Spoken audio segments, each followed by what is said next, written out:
اعوذ باللہ من الشیطان الرجیم، بسم اللہ الرحمن الرحیم۔ جنت کے 8 دروازے کھل جائیں گے۔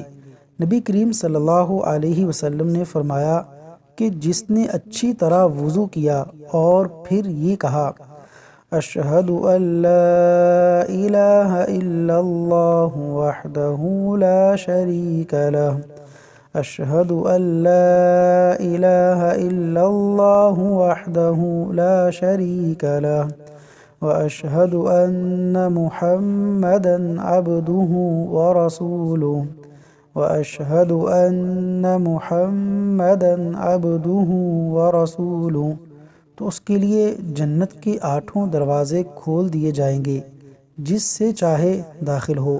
صحیح مسلم حدیث نمبر 234۔ اللہ تبارک و تعالی اس وظیفے پر عمل کی توفیق عطا فرمائے، آمین۔